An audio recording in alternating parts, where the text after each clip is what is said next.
What I'm going to do here is prepare a little instructional video for the real minnow lure, or the legend lure as sometimes it's called, but the official name is the real minnow lure. This is the lure before it's actually got a hook on it, so it's easier for me to show you a little bit so I don't hook myself. But the lure itself has a piece of metal that runs through this. This metal is a contiguous piece of metal that will hold the weight of the fish.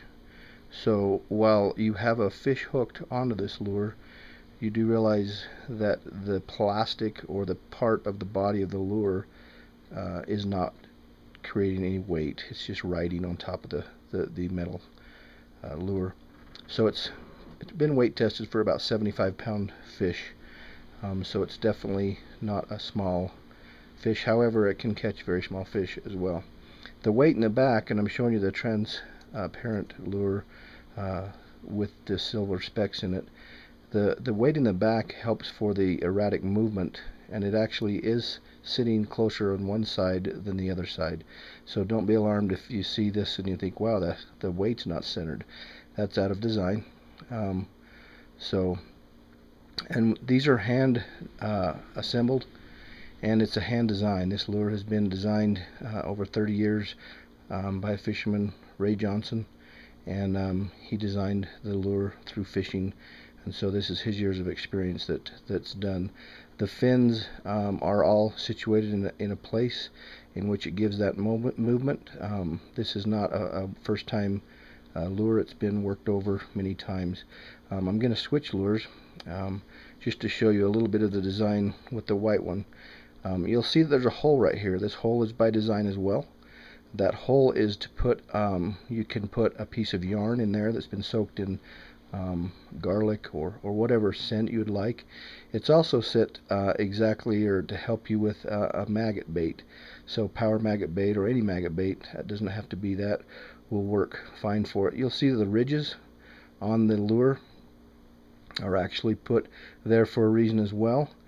It's there to actually grip any other scents that you want to put in the lure to create a scent. The hook itself is a number 4 short shank hook, and that hook helps design in the movement as it goes through the water. And as you notice, as it swims through the water, all 3 prongs are accessible by a fish. So you will catch fish with all 3 prongs are in there. The design is that the fish will come from the back to eat the fish. That's why it's smaller in the back, and the hook should be up into that area. We recommend that you have a very sturdy swivel in the front, especially depending on what type of fish you're going after, to make sure that you don't lose the lure. The only way this won't be the last lure you ever have to buy is if you lose it. So it does come in different colors to help with the fish that you maybe want to go after. Currently it's white, the transparent, the gold.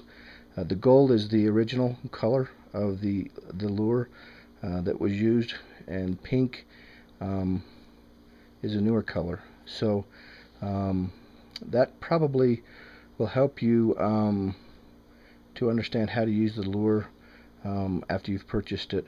The other thing you need to know is each one of these lures are actually put on a pole and tested on a lake so that they swim properly like a fish. If you catch a snag or a hook and you actually tweak this piece of metal, in other words, you bend one eyelet this way, one eyelet this way, the fish will kind of swim on its side, and you'll see that. No, don't worry. Just all you need to do is take a pair of pliers and readjust that, just simply by tweaking it. And it's a high tensile metal, but you can actually bend it, so that will keep the fish flowing level like that. So I believe that's it. Feel free to send in emails if you got any questions, but that should be a general idea of how that lure works. Thanks for watching.